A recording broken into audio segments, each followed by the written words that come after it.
Why does the black man serve the white man?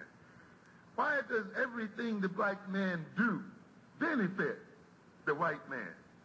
Why does the black man say freedom is doing what I want to do?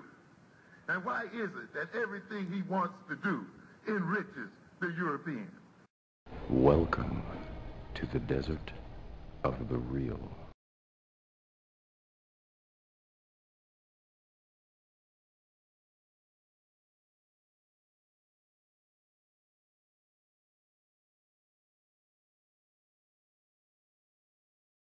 Yo, I want to give you something from the chat room so you can field.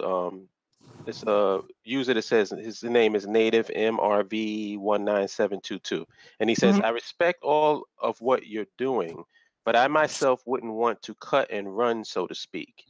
Being of real roots in America, native descent, if we somehow come together here, we can make it or do anything. What would your response to that? My response to that would be, what would my response be? Okay, my thing is this, and I don't want to sound like the broken records of the Hoteps saying we tried and failed this, that, and other thing. The point is not to do it here because we want our own. I mean, that's like saying, okay, I could be, a 35-year-old man, great job, but I'm still living in my mother's house. At some point, you're going to want get up the self-respect and, get up the desire to have something that is your own. If I'm to give the soft answer to that. The hard answer will be, you're under someone else's, system. You're under their infrastructure. You're under their laws. I mean, and, we all know the sort of, the history we have with this country. I mean, I can understand his thing saying that, okay, we build something here, let's keep it here. But why stop? So, I mean, why think so low, and so to speak? Why have so little ambition with respect to that? I mean, if you tell the people of China, or the people I would give them in Singapore, when Singapore first started, they were part of Malaysia. And we all know Lee Kuan Yew, someone we all study here at the BAIO. He was the man who pretty much transformed Singapore to what it is today.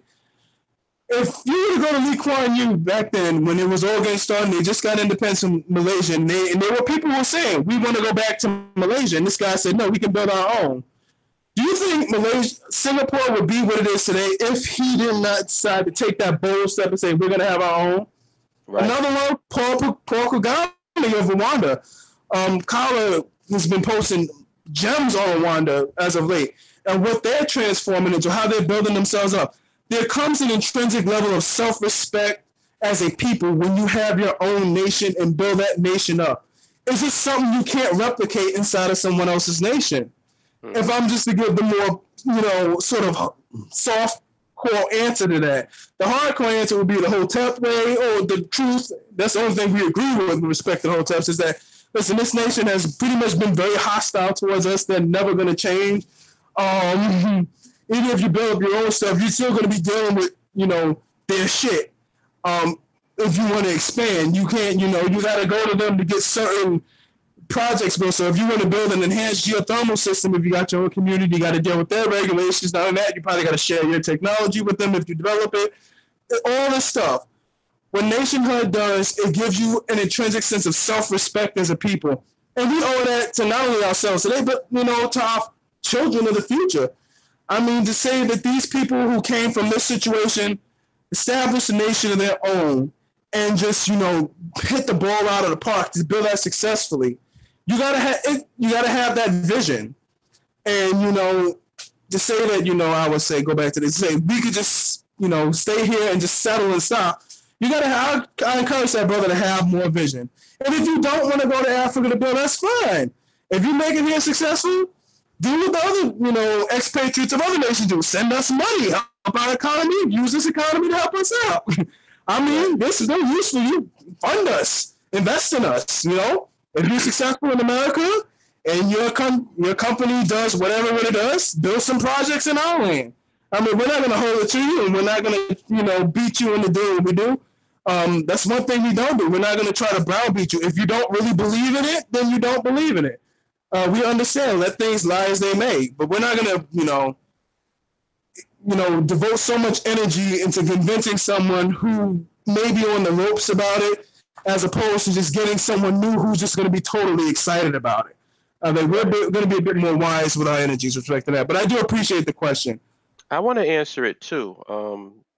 And what I want to do is I want to go to the BAIO About Us section, and I want to read the first paragraph. BAIO is a geopolitical organization of African American and African diaspora victims, descendants, and POWs of the transatlantic slave trade, scattered throughout the diaspora, living as second and third class citizens in foreign lands. Now, let's stop right there. Is there any ambiguity, any confusion about who and what this organization is about? No. No. If you go by that simple one thing that I read there, if you consider yourself Native American, then you're not involved in the discussion. And this is not being disrespectful. I just read what the BAIO is about. BAIO is a geopolitical organization of African American and African diaspora victims, descendants, and POWs of the transatlantic slave trade, scattered throughout the diaspora, living as second and third class citizens in foreign lands. That's what this group is all about. Yep. So my question is this, and this is the question that really I've been asking for the longest. If that does not apply to you, why are you here? Why are you trying to convince people that it applies to not to be down with it? That is the part that I find confusing, because, and let me explain what I mean. If I were to go to Stormfront, the white nationalist website, I'm quite sure they have a mission statement that states that they're probably for racial purity and keeping the race white and blah, blah, blah, blah, blah. Why would I go there trying to convince them to be a part of the BAIO? Exactly. Does that make any sense? I mean, that group is diametrically opposed to everything we're about, and they're white people. So exactly. why do you go into a group with a clear and concise agenda? It's not like we're being confusing. It's not like we're being vague. We're telling you who this movement is for, what this organization is about. So if that doesn't apply to you, then fine. We're not going into Native American forums telling them, yo, you ain't really Native American, you African. Nobody's doing that. Mm-hmm. You can exist in your, like I said, and I say this lovingly. I always say this because I get approached by this a lot. I'm not talking about the person that asked this question, but this is the people that come a little bit more aggressively than you do. I always say this to them. If you are not down with the BAIO, go back to your TP, smoke your pipe, and congregate and socialize with your other Native American brothers and sisters so you can try to figure out how you're going to get your country back from the white man and stay out of African business. Exactly. And I think that's fair to say that. Just one more point before you go on. All right. If you plan, and I'm just going to speak for it from your perspective, and not, let's take the BAIO out of it, and let's take African Americans and African diasporans out of it. Since you want to make a stand here in America, what you got to acknowledge, and this is just the facts, you're outnumbered. And you have a group of people that have entrenched themselves into the infrastructure of this very nation. So if you want to take over this nation, then you have to be prepared to go to war. Now, in my mind, if I'm going to spill blood and risk my children being killed, because think about it, warfare is deep. A mother sends her child to the army so they can protect the nation with the possibility she may never see her child again. Yep. That's a deep thing. So I'm going to put my children at risk, my women at risk, my brothers and sisters at risk for Iowa. At the end of this bloody war, I'm going to get Iowa. I'm going to get Nebraska. This is what I'm willing to risk the lives of my people for. That's the reason why we have a BAIO. That's the reason why we want our nation state on the continent of our ancestors. And I wish you luck. If there's a Native American person in this chat room, or just in general, or people who feel more of an affinity toward indigenous people of this land and they want to associate with that, I have no problems with that at all.